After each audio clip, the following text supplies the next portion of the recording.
अशाच सोप्या आणि मस्त रेसिपीच्या अपडेटसाठी धीरज किचन मराठीला नक्की सबस्क्राईब करा आणि बाजूच्या बेल आयकॉनवर क्लिक करायला विसरू नका। धन्यवाद।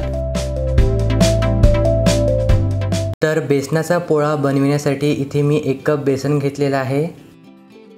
त्यामध्ये थोडीशी हळद घालायची आहे, चवीनुसार मीठ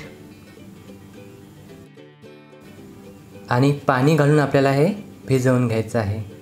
सुरुवातीला मी इथे साधारण अर्धा कप पाणी घालत आहे। थोडं पाणी घेऊन आपल्याला घालायचं आहे। आपल्याला भज्याचं पीठ जसं आपण भिजवतो त्या पद्धतीने आपल्याला भिजवायचं आहे।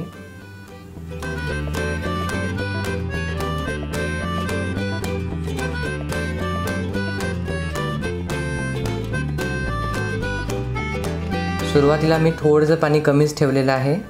आता आपल्याला यामध्ये एक तडका करून घालायचा आहे। त्यासाठी इथे मी 1 मोठा चमचा तेल गरम करून घेतलेला आहे। तेल गरम असायला हवं।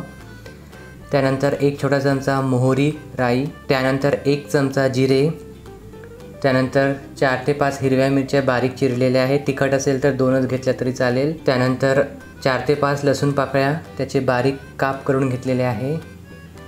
त्यानंतर थोडासा कढीपत्ता आणि किंचित हिंग।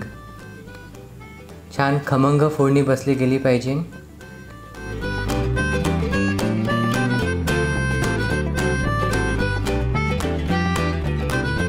आता ही जी फोडणी आहे जी आपण बॅटर तयार करून घेतलेला आहे त्यामध्ये घालायची आहे आणि एकदा छान मिक्स करून घ्यायचं आहे। हे बॅटर जे आहे ते थोडं घट्ट वाटत आहे, त्यामुळे अजून थोडं पाणी घालून आपण थोडं पातळ करून घेऊया। यामध्ये आपल्याला आता थोडीशी कोथिंबीर घालायची आहे।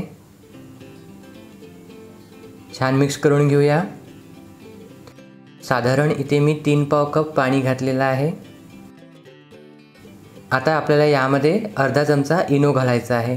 तुम्हाला थोडासा खुसखुशीतपणा जास्त हवा असेल तर तुम्ही यामध्ये थोडंसं लिंबूसुद्धा पिळून घालू शकता किंवा मग थोडेसे कांदा आणि टोमॅटोचे बारीक काप करून सुद्धा घालू शकता। तर इथे आपलं हे बॅटर तयार आहे। आता आपण व्हेज ऑमलेट किंवा पोळा बनवण्यासाठी घेऊया। त्यासाठी इथे मी तवा गरम करून घेतलेला आहे। तव्याला अगोदर तेल लावून घ्यायचं आहे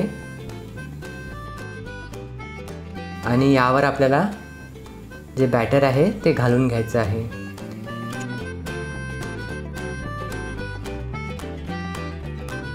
छोट्या चमच्याच्या मदतीने गोल आकार द्यायचा आहे आणि लो टू मीडियम फ्लेमवर आपल्याला छान भाजून घ्यायचं आहे। गॅसचा फ्लेम मीडियमच ठेवायचा, लो सुद्धा नाही ठेवायचा।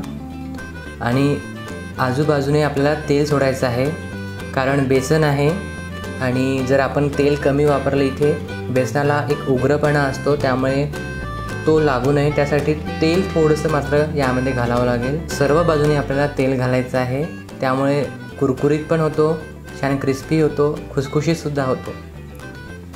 तर एक साईडने आपण साधारण 3 ते 4 मिनिटे आपल्याला शिजवून घ्यायचं आहे मीडियम फ्लेमवर। साईड पलटवायची आहे आणि पुन्हा 2 ते 3 मिनिटे शिजवून घ्यायचं आहे। वरतून पुन्हा तेल घालायचं आहे मात्र।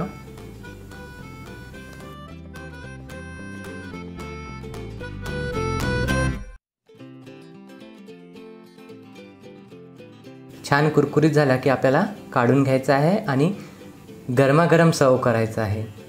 तर अशाच प्रकारे मी दुसरासुद्धा आपला पोळा आहे तो तयार करून घेतोय। तुम्ही याला लोखंडाच्या तव्यावर सुद्धा करू शकता। थोडं तेल जास्त लागतं लोखंडाच्या तव्यावर, पण चव मात्र खूप छान येते, कारण तेल थोडं जास्त घातलं की भज्यासारखी चव येते, छान भजी खाल्ल्यासारखं। आणि तुम्ही याला सँडविचसारखं ब्रेडसोबत खाऊ शकता, पावसोबतसुद्धा खाऊ शकता, छान लागतात।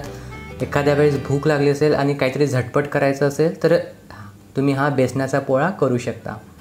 यामध्ये तुम्ही वरतून थोडासा बारीक चिरलेला कांदा किंवा टमाटरसुद्धा घालू शकता।